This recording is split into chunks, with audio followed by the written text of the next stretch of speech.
nuevo procesamiento para Julio Devido y Ricardo Jaime, en este caso, es por el juez Sebastián Ramos. Tiene que ver con no haber habilitado la renovación de los contratos entre el 2013 y el 2009.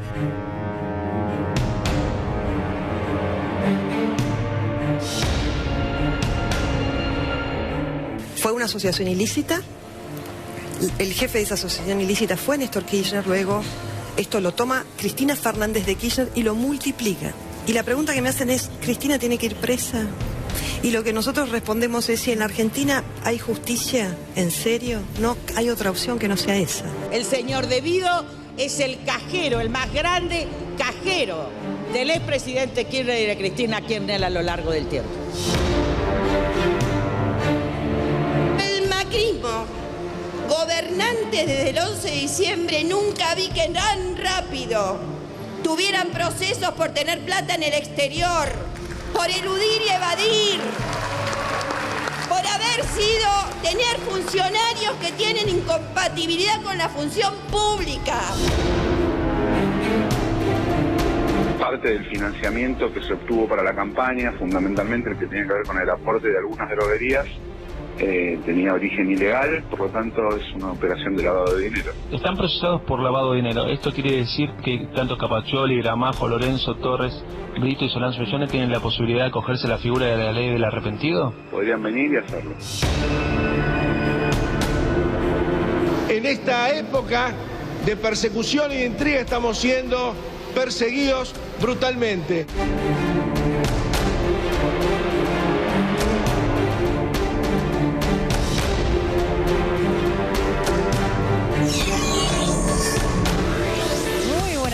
¿Cómo están ustedes? ¿Cómo están? Bienvenidos, señores. Bienvenidos a los hombres. ¿Cómo está usted? ¿Cómo anda? Muy bien, muy bien. Bienvenido. Jorge Dorio, Presti, muy bien. Pablito Arenas, ya nos conocemos. La olla está que arde. Sí, la verdad. Y la olla es la Argentina. La palabra corrupción yo creo que se ha convertido en la palabra más usada por los argentinos, ¿no? En las últimas semanas. Lastimosamente es así.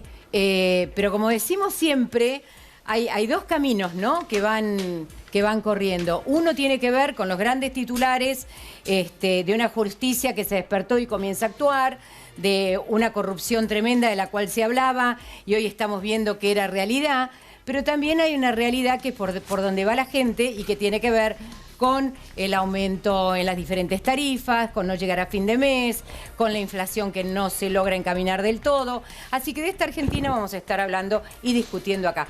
Y por ahí, ¿cuál es dirías vos, la pregunta que se están haciendo todos con la corrupción? Dígame usted. Yo sabía. No me desconcierte. No, tiene razón, no le tenía que haber hecho eso. Y si es corrupción, o si es justicia, o es persecución. O se despertaron los jueces, tenían miedo antes, ahora no lo tienen. ¿Qué es lo que está pasando? Que finalmente la justicia se ha convertido en el eje principal de la mayoría de las noticias. Antes, jueces que hace muchos años no hacían nada, después de 8, 10, 12 años comienzan a despertarse. ¿Tenían miedo? ¿No tenían miedo? De esto también vamos a estar hablando. Lo único que tienen claro es que no van a pagar ganancias. También. Eso lo siguen teniendo muy clarito. Jueces, exactamente, finalmente decidieron ellos mismos no pagar ganancias, quedar exentos de este impuesto, que si lo hacemos el resto de los trabajadores, el 90 y pico % de los trabajadores. Bueno, pero vamos a ver qué fue lo que pasó el día de hoy. Obviamente el tema central tenía que ver con si Devido tenía que ser allanado o no, si perdía o no perdía sus fueros. ¿A vos qué te parece, vos que estuviste en el otro lado?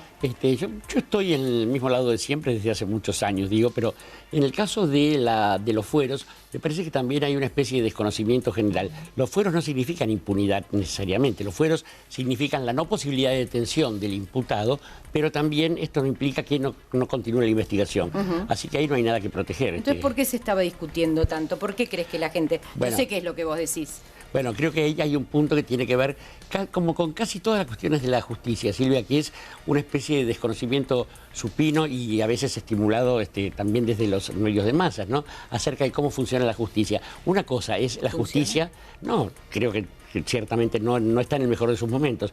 Una cosa es la justicia tal como se la entiende en el sentido de que paguen los culpables, y otra cosa es la ley. La ley a veces nos conduce directamente a la justicia. Hay otro problema además, tenemos una Corte Suprema que está en términos de como recomposición y no hay ningún penalista, cuando parece ser que la buena parte de la realidad de la patria pasa por el derecho penal. Es curioso y es peligroso. Sí, pero hay una realidad, que hay un montón, ayúdenme, a ver, pensemos a ver todos los procesamientos que están saliendo. En el día de hoy, para hacer un repaso, los procesamientos que tiene que ver, claro, con Fútbol para Todos, con los aportes a la campaña del año 2007 de Cristina Fernández de Kirchner y así también de Julio de Vido, ¿no? Exacto. Ellos dos del año 2007, es una enorme cantidad de gente que finalmente fueron procesadas 8 años más tarde. De Fútbol para Todos, un montón. También la obra pública que tiene que ver con Julio de Vido. En el caso de Fútbol para Todos, las 3 personas más importantes, o por lo menos que tienen que ver directamente siendo funcionarios públicos, son los 3 jefes de gabinete. Hablamos de Aníbal Fernández, de Capitanich y de Juan Manuel Abalmedina. Sí, ahí yo comparto lo que decía Dorio con respecto a los fueros nuestros.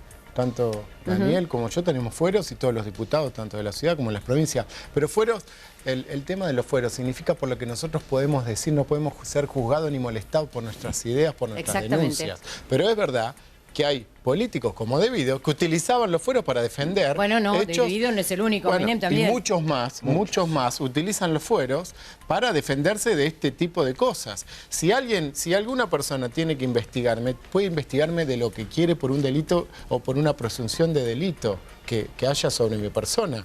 Mi fuero sirve para lo que yo pueda pensar, decir, opinar.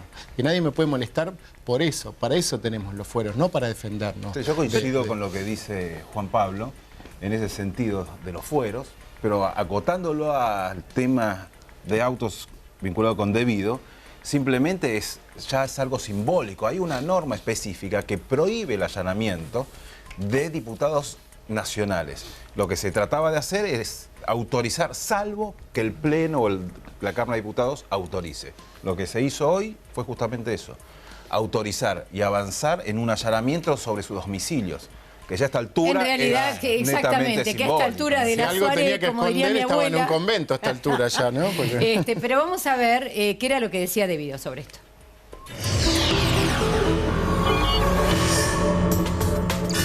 Estoy muy consternado con lo que pasó y, por supuesto, una profunda condena de verificarse lo que se dice que pasó.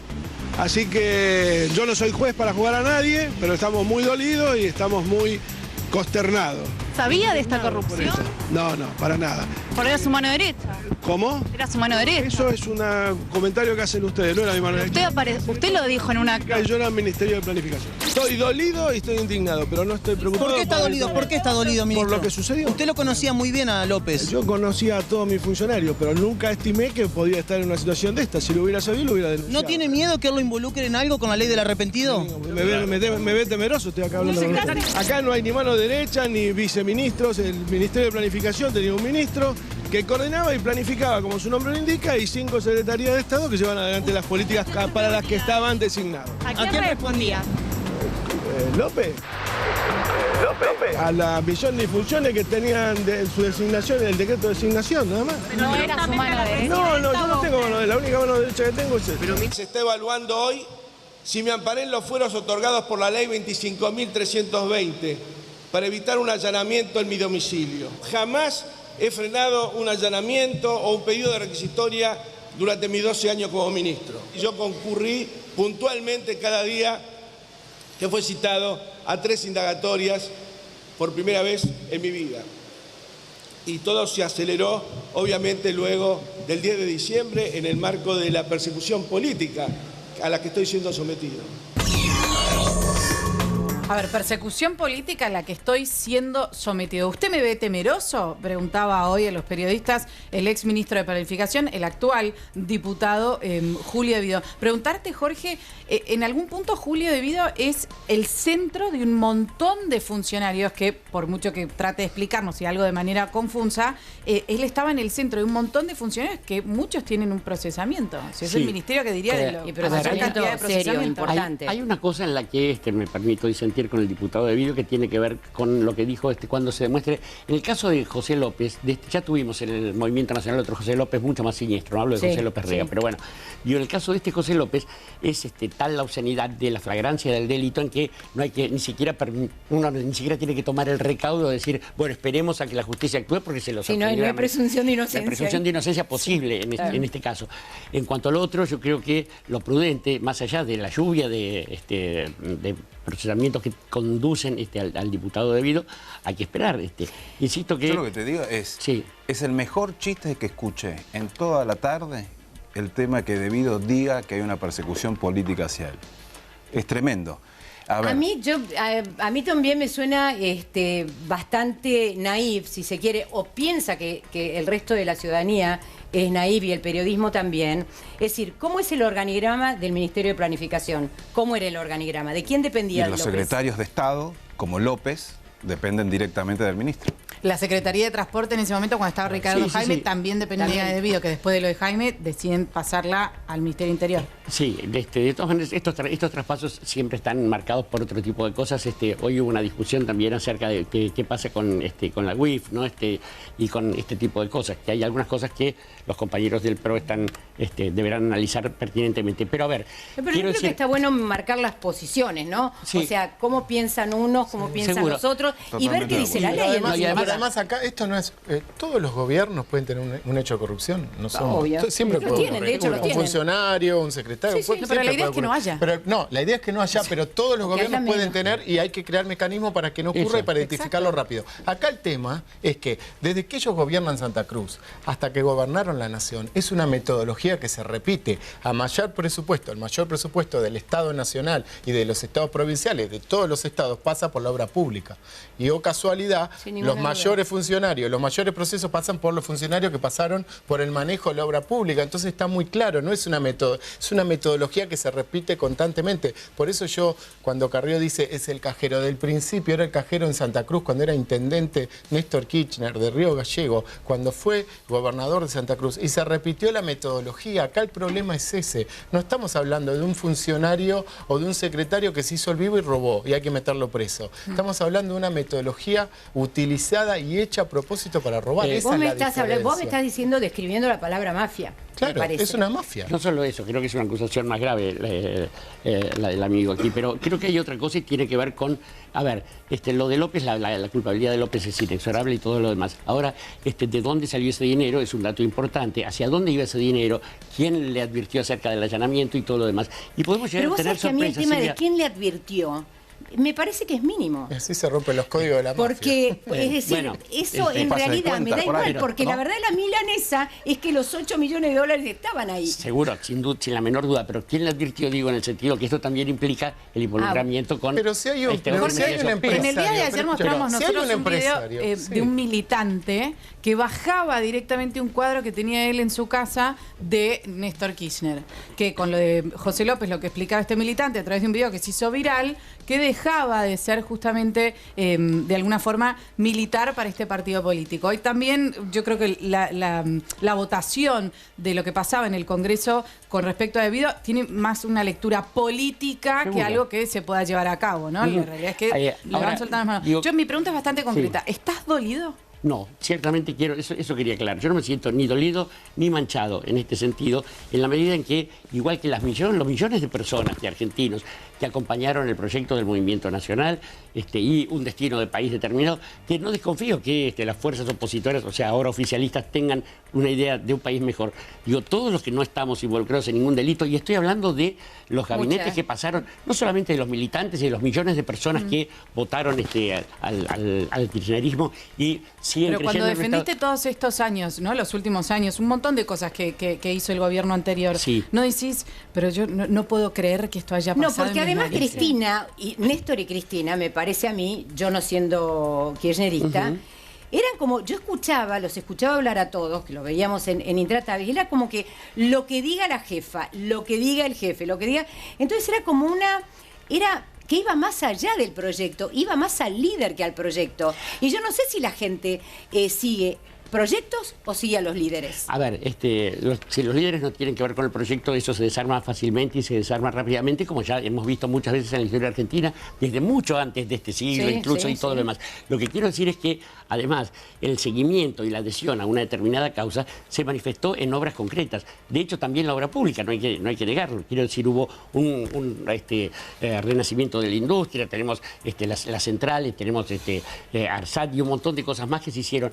Y en el interior del país, donde los medios influyen de una manera diferente. Te estoy hablando de Chaco, por ejemplo.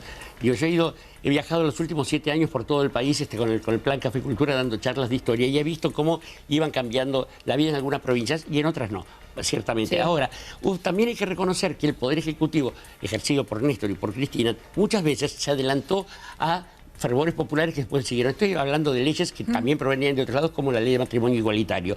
Digo, creo que en ese caso el verticalismo, que además es una marca del justicialismo, sin duda, del peronismo, tiene que ver justamente con ese olfato, lo que decía el compañero Cromwell hace mucho tiempo: líder es aquel que huele un ratito antes aquello que la sociedad pide y necesita. Pero yo lo que te digo, me siento también, a la pregunta de ustedes, sí también me siento defraudado, porque yo como militante, como dirigente político, sí quería que le vaya bien al gobierno, porque que le vaya bien es que nos va bien a todos. La verdad que sí me siento defraudado, me siento decepcionado, como espero también que ellos esperen que nos vaya bien a nosotros, porque en definitiva gobernamos para todos. Entonces realmente sí me siento decepcionado y defraudado. Y sí quiero mencionar un tema. Todos estos procesamientos y a la pregunta que se venía haciendo persecución o justicia, estos 6 meses está procesado debido Cristina Elizabeth Fernández, Kicillof, Jaime, Báez, Aníbal Fernández, Capitanich. ¿Qué pasa? Macri. Mauricio Macri está sobreseído. Está revocado por la Cámara, perdón, Casanelo. Dictó el sobreseimiento y la Cámara lo confirmó, la Cámara Federal. Entonces, estamos hablando de una de las causas, ¿no? Está también lo de Panamá Papers. Pero ¿sabes qué? El problema de Panamá, las últimas consecuencias, eso es lo que te digo. El problema de Panamá Papers, además, es que cualquier eso no es delito en sí mismo, tener una... Puede ser, te puede gustar, no te puede gustar. Si un argentino tiene plata en el exterior, donde quiera, en Mozambique o en las Bahamas, y la declara ante el fisco argentino, no es un delito en sí mismo. No es un delito en sí mismo. ¿Te puede gustar o no te puede gustar? Eso es otra discusión, pero no es un delito. Entonces no se mezcla todo. Tener una offshore tampoco es un delito en sí mismo si vos la tenés declarado, como en el caso del presidente Macri, que la tenía declarada. El problema acá, y además en eso sí, hay miles y miles de personas que creyeron en ese proyecto y hoy están desencantadas, defraudadas, lo que sea. Como cuando uno se enamora y después pasa algo y ahí también uno se desencanta. No hay que poner todo en la misma bolsa. Pero hoy en el Congreso escuchamos a varios defender todo lo que... Bueno, el problema... Escuchar a Diana Conti decir, yo no voy a permitir que los jueces de Comodoro Pi entren al Congreso. La verdad, a mí me cuesta esa Bueno, pero lo que pasa es que el problema en los justicia. proyectos políticos es cuando uno pierde la capacidad de ser crítico a su propio proyecto político. Que debe ser un ejercicio diario eso, pero, ¿no? Pero obvio, pero nunca nos van a escuchar a nosotros salir como, ¿cómo se dice? Como loritos al otro día ante una situación donde no es defendible. Nosotros damos explicaciones. Y lo dijo Macri, el mismo presidente Macri dijo, si un funcionario mío se lleva una moneda, no va a durar un minuto. No salimos a defender cosas indefendibles. Sí, perdón, con todo respeto, digo, me parece que es del orden de lo indefendible el caso de la superposición de intereses en el caso del ministro Aranguren. ¿Y qué dijo la Oficina Anticorrupción? Pero la oficina todavía. Bueno, la Oficina Anticorrupción dijo una recomendación de a ver si existe un problema ahí con el tema de Aranguren. Es que una vez más, si vamos un paso más allá... Puede haber un conflicto de intereses. Hay un serio conflicto, puede haber un conflicto de intereses. Pero también en la Oficina Anticorrupción... No es el único que tiene conflicto de intereses. No es el único, no. Yo creo que hay cosas que hay que cuidar. Yo coincido con esa visión. A ver, siempre hay que tener cuidado, más cuando el soberano nos da la potestad de poder gobernar. Entonces siempre hay que tener un deber mayor al que debemos tener todos como ciudadanos. Eso por un lado. El tema del Poder Judicial, yo quiero mencionar y señalar lo siguiente. El Poder Judicial debería estar a la altura también de las circunstancias, porque ahora resulta que se despertó. Ahora que entró también un nuevo gobierno hace 6 meses. A ver, entonces, ¿tenían miedo? ¿Por qué? Yo creo que no. Particularmente creo que no. Creo que avanza ahora con el Poder Judicial y específicamente los jueces federales en Comodoro Pi, Y creo que ha existido un antes y un después. Pero una cosa es decir, bueno, hay una defraudación, hay una administración infiel, y otra cosa es ver la imagen de gente contando plata, como pasó con lo de López, metiéndose en un monasterio, o Báez contando plata en la Rosadita. Creo que ahí hay un crack en el cual la sociedad en sí ya está demandando al Poder Judicial respuestas. Y la verdad que lo celebro, me parece muy bien. Ahora, tenés miedo si tenés cosas que esconder, si no, no tenés miedo. Cuando vos no tenés nada que esconder... porque obvio, justamente quien habló también hoy en el Congreso de la Nación fue Elisa Carrió. No esperábamos palabras menos de ellas, ¿no? Es el cajero más grande de Néstor y Cristina Kirchner, como le dice Elisa Carrió. José López tan solo era un valijero, dijo, entre otras cosas. Y así también apuntó hasta a Hermes Wiener. Dijo, señores, a ser un poco más sinceros concretamente, porque yo vi como Hermes Wiener, en ese caso, para pedir obra pública, se sentaba a cenar junto a Julio Devido. Vean ustedes qué es lo que decía Elisa Carrió en el día de hoy.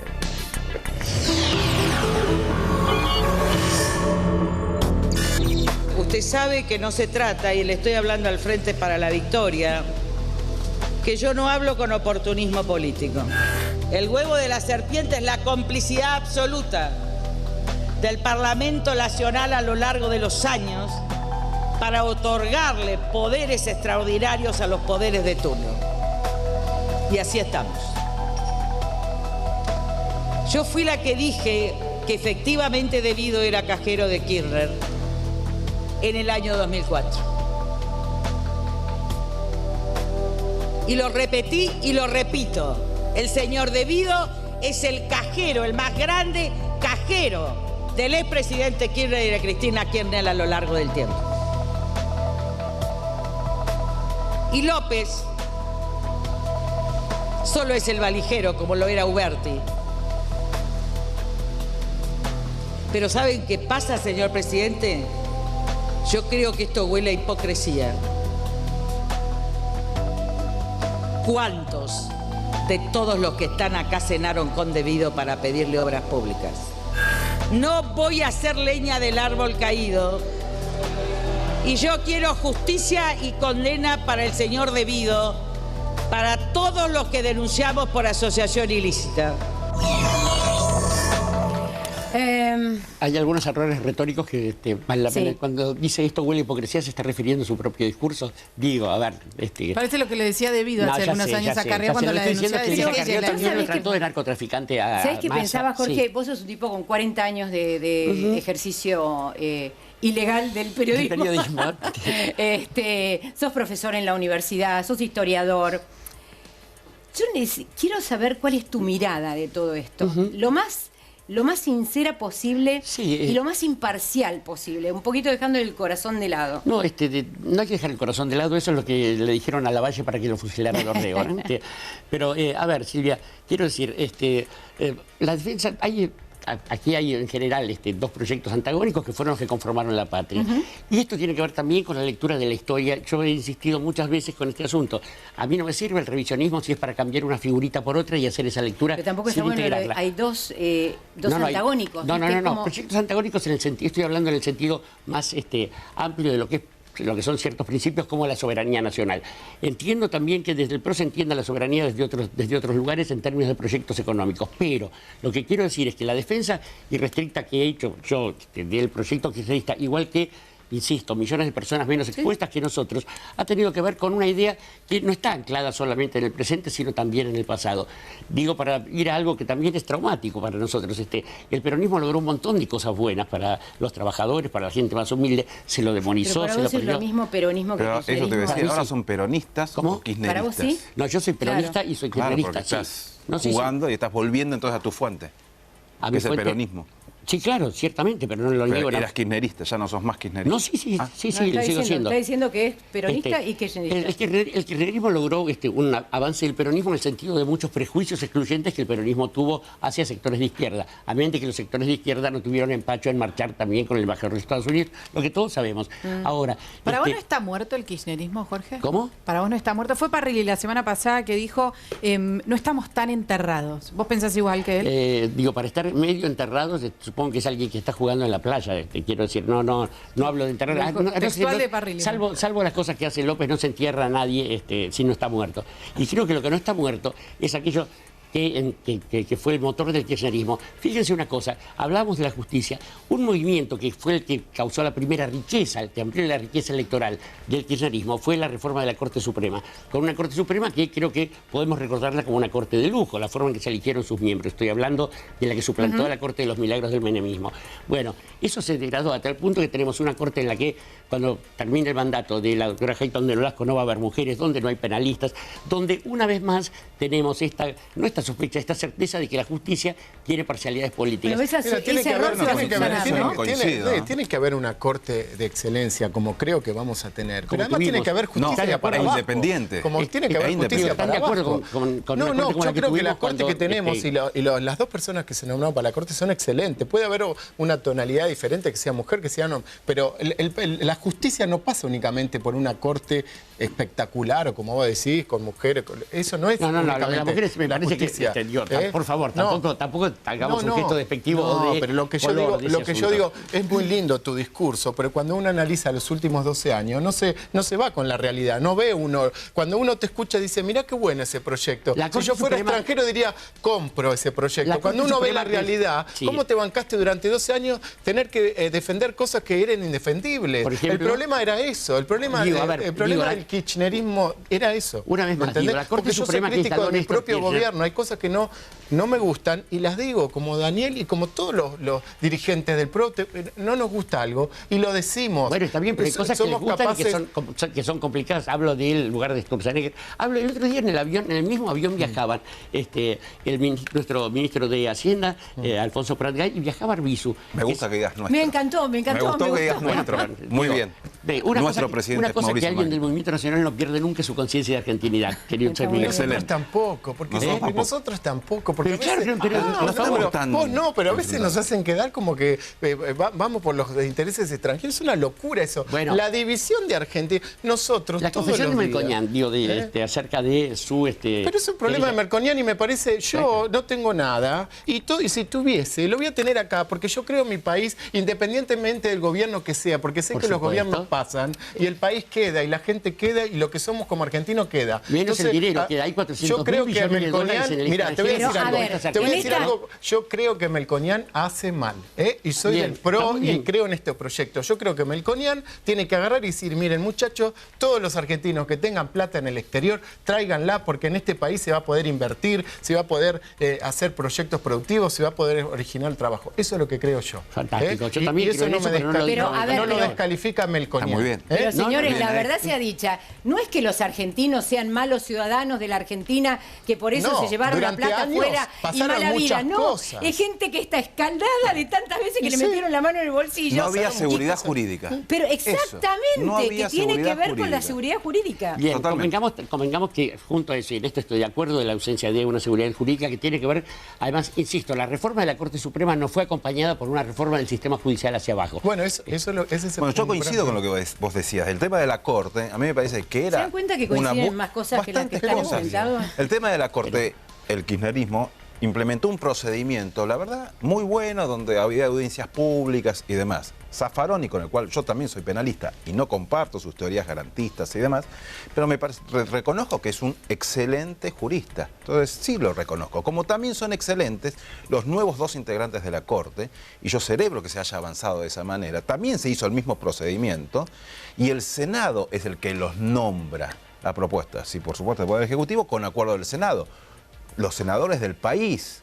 Yo le pregunto, ¿cree que a ver, porque a mí muchos, lo hablábamos antes del programa, ¿no? La situación, el momento en el que se empiezan a destapar esta enorme cantidad de casos, porque son para tapar algo?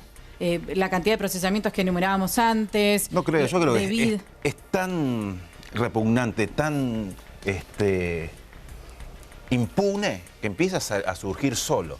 Sí, yo insisto con un análisis que hay que hacer en cuanto al Poder Judicial, porque no coincido que ahora, pero se avanza fuertemente.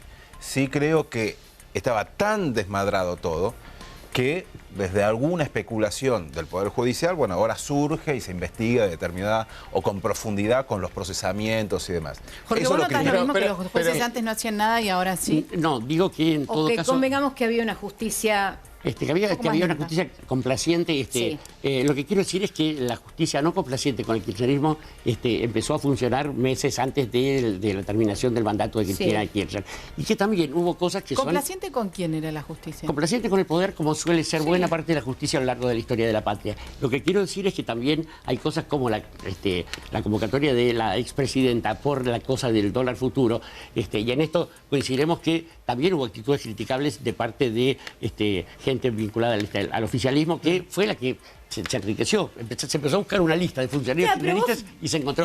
Digo, tampoco... A ver, quiero decir esto. Pero la diferencia está entre comprar una cosa que era legal y el conflicto de intereses de tener el poder y además comprar, ¿no? Sí, pero de esto no hubo demostración. Conflicto de intereses. No, pero por eso está investigando la justicia. Pero acá hay que determinar bien el tema de esto del conflicto de intereses. Es algo... Y en otros países del mundo, es la justicia que yo quiero, le temen a los jueces. Sí. Le temen a los jueces. Sí. Los políticos tiemblan ante los jueces y está bien que sea así. Bueno, vemos en nosotros Italia tenemos que construir una justicia totalmente independiente y los jueces no tienen miedo. Los jueces están enganchados con el poder. Cuando se ven videos en televisión, cuando aparecen las fotos, cuando vuelan bolsos con millones de dólares. Es para tapar. Ustedes dos son periodistas. ¿Vos te parece que el periodismo no puede cubrir y no puede hablar sobre un secretario de Estado tirando bolsos en un convento? Es una cosa Igualmente no, debe hablar, por eso debe hablar. No es para tapar nada. Nosotros nos mandamos a López. ¿Entendés? Son cosas que ocurren. Igualmente quiero señalar algo. Del Poder Judicial, la gran mayoría de los jueces trabajan, son honestos, meten. Me parece que no está del todo bien estipular y decir el Poder Judicial. Yo creo que hay un mínimo que sí especula, verá, será un problema como pasa en casi todas las instituciones, ¿no? Exacto, pero la gran mayoría nos vamos a ir a una pausa, pero en esto de hablar de bolsos que vuelan con millones de dólares, hay un tema que sí se habló, creo que desde el 2007-2008, el tema de cómo se financian las campañas, cómo se había financiado la campaña de Néstor y mejor dicho, la de Cristina con Cobos, empezando por ahí. Así que en ese tema nos metemos a la vuelta de esta pausa.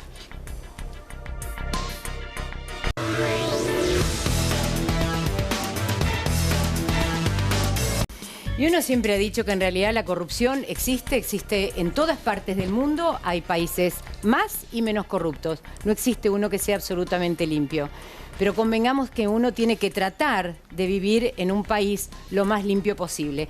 Y una de las cosas que más se ensucian dentro de un país son cómo se financian las campañas políticas. Y este es un tema que sigue siendo un tema sin resolver en la Argentina. Y nos metemos de lleno en las primeras acusaciones de cómo se había financiado la campaña de Cristina Kirchner.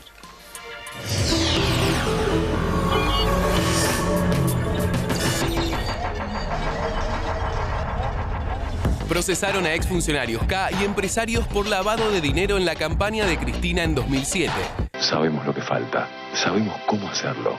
Cristina, Cobos y vos. El juez Lijo confirmó que empresarios ligados a droguerías lavaron dinero en la campaña.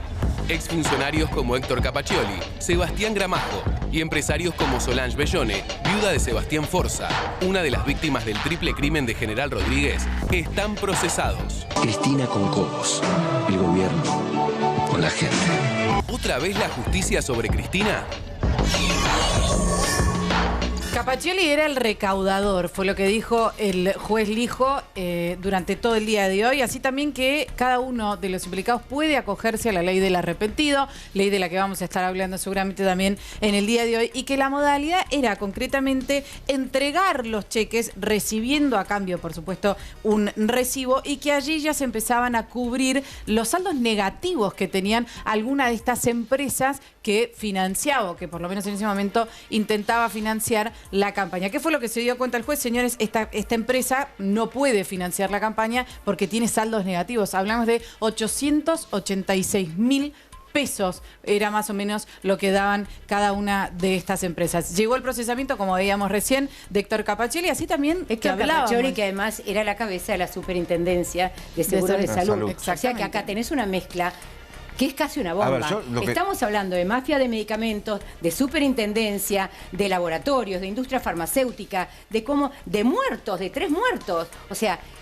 creo que esta olla cuando se destape va a ser muy, pero muy grave también. Yo lo que creo es tremendo. A ver, si podemos tomar dimensión de lo que realmente hoy se resolvió en el auto de procesamiento, que es un auto en el cual un juez se expide en cuanto a la responsabilidad penal de diferentes exfuncionarios. Pero lo tremendo es una campaña electoral en la cual estuvo el kirchnerismo bancada por lavado de dinero. A ver, no sé si logramos tomar conciencia está hasta el de delito esto. Original. Exacto, es tremendo. Realmente yo lo veo y me indigna, me parece tremendo que una campaña electoral haya sido financiado de esta manera, donde aparte, como bien dijiste, se mezcla. Uno de los procesados, de las procesadas, es la esposa de Forza, por el triple crimen, donde está Aníbal. Como dueña de una de las empresas. Entonces se Jorge, mezcla todo, es ¿esto se sabía? ¿Se sospechaba algo? No, ahí hay una cuestión en la que creo que podemos acordar todos y que tiene que ver con que empresas grandes y sobre todo de industrias como la farmacéutica, que por supuesto pero no eran empresas muy grandes. No eran empresas tan grandes. No, espera un momento, digo, convengamos que frente a la industria farmacéutica hubo acciones del gobierno kirchnerista como la de los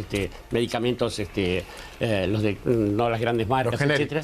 Los genéricos, etcétera. Sí, bueno, pero de ahí podemos hablar otro rato y les puedo contar yo un montón. Pero digo, Silvia, no, lo que digo es esto, lo que sí se supo siempre, por ahí sin demasiado detalle, es que muchas grandes empresas eran que colaboraban con las campañas de los 2 partidos con más posibilidades. Ahora, este problema... Una empresa grande normalmente te dice, deme la factura y acá le doy la plata, que sería la forma lógica. Esos son los papeles que hoy no están. Sí, además la ley argentina permite el financiamiento privado y el financiamiento público. Sí. Les voy a decir algo a favor del gobierno anterior, para que no digan que...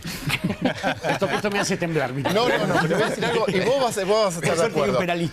No sé si lo hicieron, voy a tener un poquito de maldad, no sé si lo hicieron consciente o inconscientemente, pero colaboraron para que ¿cuál es el problema más grande que tienen las campañas de los partidos políticos? Es el tema de la publicidad en la televisión. Sí. Se lleva el 70% de lo que se recauda, el 70% o el 60% se va en campañas de televisión. Hoy esa parte es gratis para los partidos políticos. Bueno, esto fue... Entonces, eso fue, y con el voto de varios partidos políticos, un logro del gobierno anterior. El problema más grande que teníamos los partidos políticos, que tienen los partidos políticos, o tenían hasta hace un tiempo, era el financiamiento de la campaña y el tema de la publicidad. Además se democratizó porque hoy todos los partidos políticos pueden acceder a la publicidad en la televisión. Entonces, tenemos una herramienta para empezar a resolver el problema, porque el problema no es de Argentina, el problema es mundial. Pero el problema es el financiamiento de la Yo he vivido 4 años en Washington, he visto de cerca. No, y por eso lo dije, es un problema mundial. Pero lo que pasa es que hay que transparentarlo lo máximo posible, como decías vos. Si una empresa, no es ilegal que una empresa diga aporto 10.000 pesos, 50.000 pesos, uno hace un evento y se hace una contabilidad. Quien habló justamente, les pido escuchen esta parte porque el juez Ariel dio a conocer los procesamientos luego de 8 años de causa y habló durante la jornada de hoy. Prestemos atención a qué es lo que decía el doctor Lijo.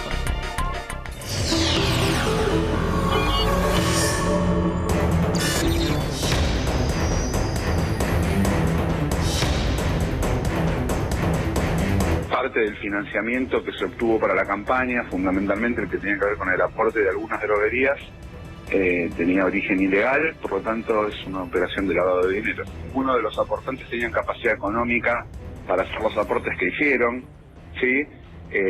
Y por el otro lado, esas mismas personas están vinculadas a por supuesto están procesadas por asociación ilícita en la causa de la mafia de los medicamentos, o bien están imputados con presunciones severas en la causa del tráfico de efedrina.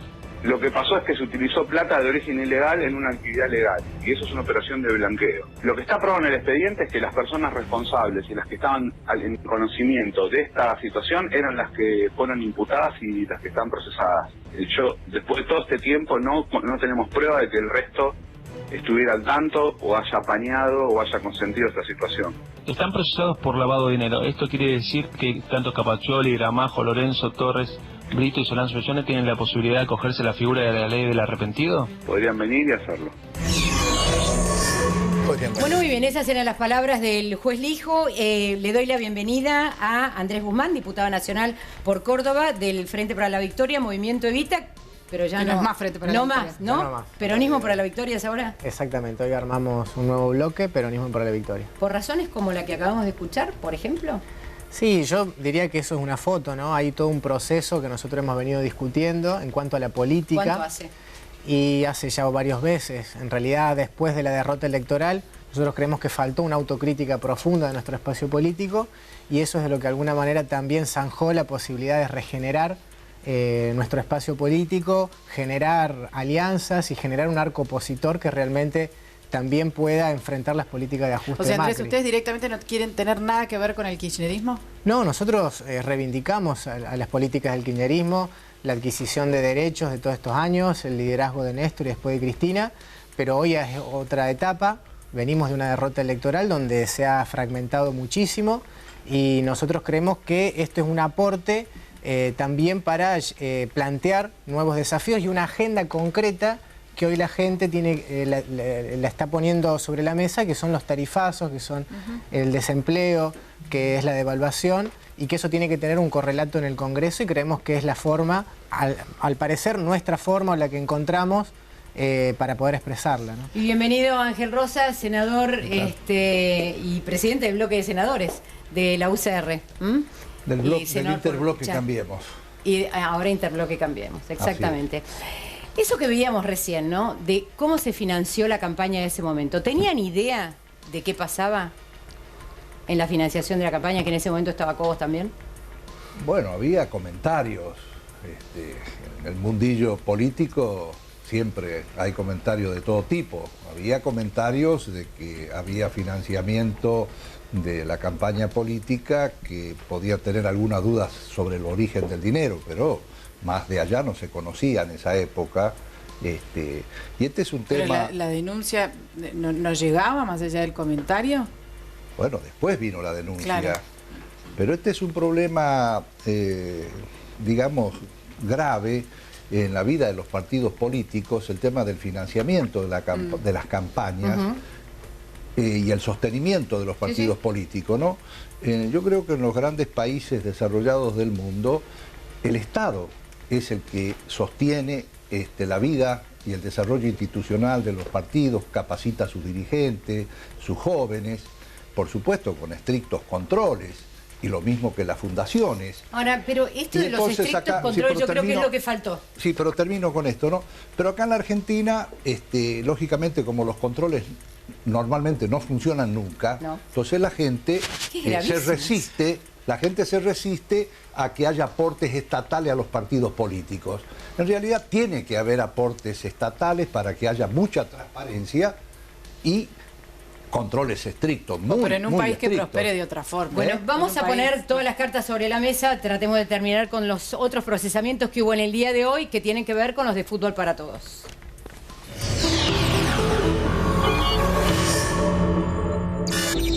La pelota sí se mancha. Se esperaba de un momento a otro esta medida que dictó la jueza Servini de Cubría, que alcanzó a los tres últimos jefes de gabinete del gobierno kirchnerista, Capitanich, Abal Medina y Aníbal Fernández.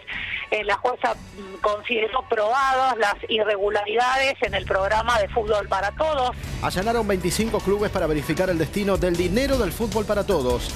La justicia se llevó copias de libros contables de equipos de primera y el Nacional B. El contrato del 20 de agosto del 2009 que firmo en nombre de la Jefatura de Gabinete de Ministros, dicen los considerando que se va a hacer el control de los clubes y la mejora de los clubes y la AFA se compromete a hacer cumplir las reglamentaciones. No dice ninguna otra cosa, ni ninguna obligación, ni de control, ni de nada por parte de la Jefatura de Gabinete. También procesó al presidente de la AFA, Luis Segura, también a dirigentes de esa entidad.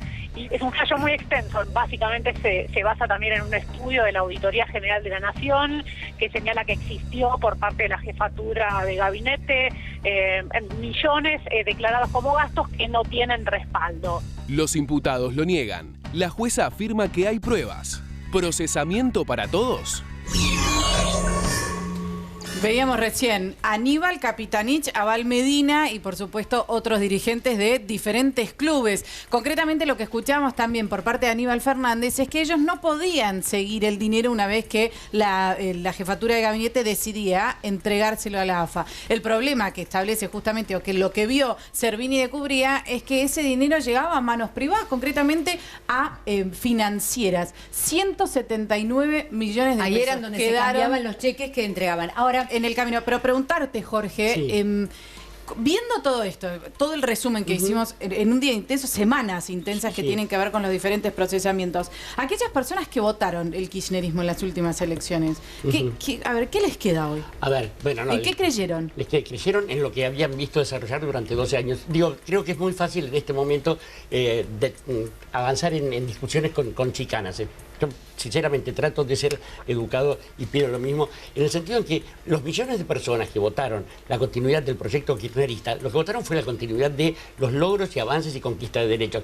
Es natural que ninguna persona, ninguno de los beneficiarios de esos grandes avances que hubo en el país, algunos de los cuales, sinceramente, de manera muy lamentable se están cayendo, estoy hablando desde el Fines hasta ARSAT, hasta cosas que involucraban el progreso del país hacia una realidad diferente. Naturalmente no votaban esto, pero en el fútbol, digo, esta cuestión viene de mucho más atrás que el fútbol para todos. Sí, bueno. Y el control de la jefatura del gabinete era sobre esa distribución. La distribución ulterior, bueno, ha llegado hasta la FIFA, quiero decir. Y además hay otra cosa, hablamos siempre de los países más desarrollados, países donde los contribuyentes tienen, por ejemplo, un 55% de sus ingresos o 50% de impuestos. Sí, pero tienen una devolución por parte del Estado por supuesto, que garantiza seguridad, salud, etcétera, un montón etcétera. de cosas que hoy no las Lo tenemos. que quiero decir es que la desigualdad en ese sentido es también la causa de que a veces se mezclen las cosas, porque justamente cuando los que más tienen, más ponen, las cosas empiezan a ser más igualitarias y empiezan a ser más justas en todo Guzmán, sentido. vos pusiste hoy el acento cuando llegaste recién hablando de este feroz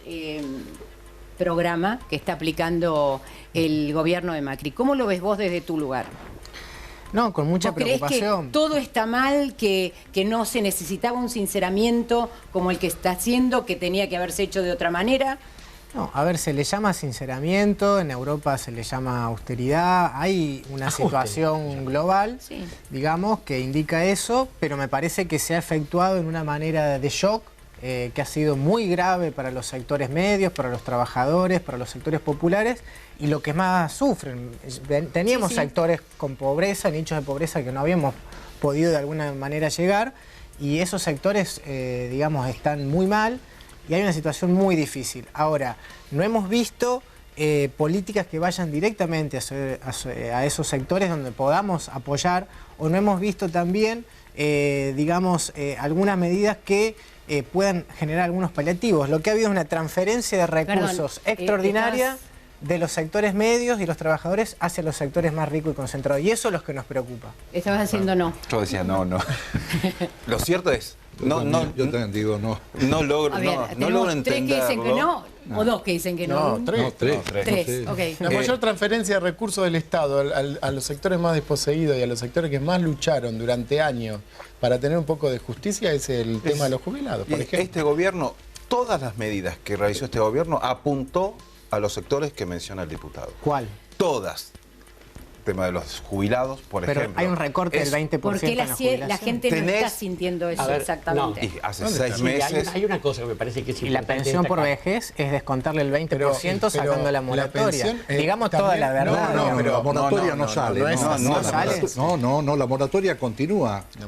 La moratoria continúa para las mujeres por 3 años y para los varones por 1. No se ha cortado para nada. Eso se modificó. Ayer lo sacamos al despacho en comisión por unanimidad. Pero no fue el proyecto original. También te sorprende. Después queda una pensión, y también estaba mal, y seguramente lo vas a compartir, de gente que aportó durante 30 años y tenga una pensión mínima. Sí. Entonces, si hay alguien que necesita ayuda, porque también no hay que desconocer... Pero hay que nivelar para arriba. Bueno, y ustedes nivelaron para abajo, porque las pirámides de jubilaciones durante los últimos 12 años, de jubilaciones mínimas, y las clases medias... Y había que subirlas, no restar. No, las clases medias que tenían jubilaciones altas, hoy tienen jubilaciones mínimas porque achicaron la pirámide, en el sentido de ingresos. Muchachos, pónganse de acuerdo. Vos estás diciendo una cosa y le estás diciendo una completamente diferente y son dos visiones... El diputado se sorprende, ¿sabes por qué? Porque llega suponete un proyecto X, saquemos lo que recién mencioné. 1.200.000 jubilados. Déjame terminar. Eso es un número que no se puede... Y se legisla, y se discute, y se cambia, y se debate. Se sorprende y diciendo, ese no era el proyecto que mandaron. Hay que enriquecer los proyectos. Nosotros en la ciudad venimos gobernando hace 8 años sin mayoría y lo venimos haciendo muy bien, escuchando a todos los sectores. Por ahí se sorprende de eso, diciendo, no es el proyecto que mandaron. Claro. Todas las medidas apuntan a los sectores más bajos, todas. A ver, digo, hay una cosa que creo que se nos escapa en esta lectura de lo inmediato y que tiene que ver con la proyección en el tiempo. Porque yo comparto con él la mirada crítica sobre el nuevo sistema que se está proyectando, porque además va a haber realmente como 3 o 4 tipos de jubilaciones. En los juicios tenemos jubilaciones...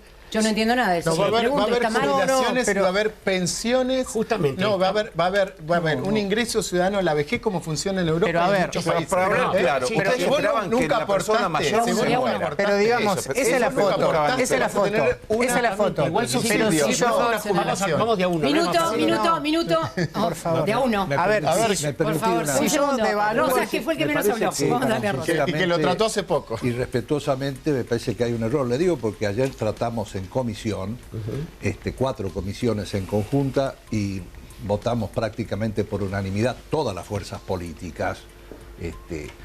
Quiero decirles que hay una sola jubilación. Lo que pasa es que, digamos, la readecuación del nuevo haber jubilatorio y el pago de las deudas jubilados son diferentes estadios. Hay sentencias firmes, hay procesos judiciales en marcha y hay gente que se le va a readecuar el haber jubilatorio y que nunca reclamó. Es realmente una reparación histórica que se le van a hacer a 2.427.000 jubilados. Pero digo, hay que contar toda la película, porque podemos... A ver, hagamos esta concesión. Es buena la medida. Muy buena. Hagamos esta concesión. Muy buena. Perfecto. Pero si yo devalúo entre el 40 y 50%, las tarifas van del 500 al 700% en luz y agua. Porque nunca invirtieron en eso. Nunca invirtieron eso es una mentira. Pero entonces es mejor no hacerla. No. A ver. El punto es este. Espera, a ver, Jorge. Sí, el punto es digamos, en estos últimos 12 años, y a partir de la inclusión de muchísimos jubilados que justamente no habían tenido la posibilidad de aportar, y qué sé yo, los jubilados nunca tuvieron, con los aumentos, que creo que también debían ser más altos y todo lo demás, una especie de desfasaje entre la realidad, lo que podían comprar, consumir, etcétera. También estaba el funcionamiento del PAMI y de la salud, etcétera. Pero además, digo, había un fondo de sustentabilidad allí, que es, junto con la de la nacionalización de las AFJP, que creo que es lo que está en riesgo. No sé, los amigos del PRO me dirán. No hay ningún riesgo. Sí. No hay riesgo, Bueno, digo, da la impresión de que Cambiemos, te diría que ¿Cómo? Dentro del interbloque Cambiemos, está el senador, acá y... O sea, lo han debatido, lo han cambiado, ¿no? O sea, que las acciones que tiene el Estado en las empresas, a partir de la nacionalización de las AFJP, no van a estar en riesgo de ser nuevamente privatizadas. Y ese fondo pero eso lo han manifestado. No, discúlpeme, porque eso lo han manifestado públicamente diputados del PRO, públicamente, de que en el caso que fuera necesario para sustentar el sistema de acá 1 año, de acá 2 años, vender acciones del ANSES. Está prohibido por la ley. No, pero eso es justamente la modificación. Señores, del otro lado hay un montón de jubilados que están aterrados. Para un sistema mixto. Lo que se vota, no lo que dice. Se habla de un sistema mixto. Hay una prohibición. Hasta el 7% no se puede vender. Hoy estarán en el 10, el 11%. Si necesita el Estado, puede vender 13 o 4%, pero el 7% está prohibido. Está prohibido en la ley. Es lo del fondo. No. O sea que la verdad que yo los interrumpo para explicarles porque hay una enorme cantidad de gente del otro lado que aporta y que lo hizo durante, la verdad, 30, 40 años, que lo estamos haciendo en el día de hoy, que el día de mañana sabemos que está en sus manos la decisión de si vamos a tener plata o no vamos a tener plata. Lo último que se hizo en los años, la verdad que ver a jubilados haciendo colas, muertos de calor, recibiendo 2,50 pesos. Había que cambiarlo, no hay tutía, en eso estamos todos de acuerdo. Pero por otra parte, no se termina de entender. Lo que pasa es que Pero es clarísimo. Yo les hago una pregunta con toda sinceridad. ¿Cómo creen ustedes que se votó casi por unanimidad en diputados y se va a votar casi por unanimidad en senadores si no fuera una ley donde todos los sectores políticos creemos que una reparación histórica que se le debe a los jubilados hace 40 años. A ver, digamos toda la verdad. Primero que fue una ley ómnibus. Metodológicamente es terrible una ley ómnibus. ¿Cómo que tiene que ver? Se están metiendo, digamos, como, digamos, ahí escondidas detrás de esta ley, que puede ser buena, pero como el blanqueo de capitales, la pensión de vejez. No, pero una ley ómnibus es buena, decirle a tus senadores que la van a votar, decirle a tus diputados. No, pero estamos hablando acá nosotros, yo te pregunto a vos, una ley ómnibus, metodológicamente, legislativamente, ¿te parece bien? A la gente no le importa si es ómnibus, es un auto, en 4 ruedas o en 2. La gente lo que quiere saber hay una prueba de fuego, y es ¿qué le pasa a la gente en la vida cotidiana? Exactamente, en el día a día. En el gobierno anterior se morían porque no tenían... No, pero no podés decir esa barbaridad. Creo que hasta podemos ir a estadísticas y sería bueno que cada vez que entablamos una de estas discusiones podamos mostrar números, números confiables. Sí, por números. No, está bien. Tenemos un problema con el gobierno anterior. Sí, ciertamente. Bueno, pero las confiables que no vienen de la fuente oficial de los años anteriores de gobierno y que muestran desde los crecimientos que hubo en la industria hasta cuál fue el nivel de vida de los jubilados. Y digo también cuál es el nivel de vida ahora y qué es lo que se avecina con los aumentos, con el control de las empresas, con los impuestos, con un montón de cosas. Directamente, senador, preguntarle a usted que es una de las personas que lo trató, para explicarle a la gente que está del otro lado, ¿cuánto van a cobrar los jubilados? ¿Cuánto están cobrando ahora? ¿Cuál va a ser el cambio concreto? Para los jubilados es excelente, es una reparación histórica. Se le va a pagar a los que tienen sentencia definitiva, que esta sentencia definitiva no es de ayer, es de hace varios años, que ya lo sacó la Corte Suprema y durante 12 años no se cumplió. Ahora va a cumplir el gobierno de Mauricio Macri, les va a pagar. Con una quita. Con una quita. A los que tienen sentencia definitiva, a los que tienen sentencia definitiva, le va a pagar con retroactividad 2 años para atrás desde la notificación del inicio de la demanda.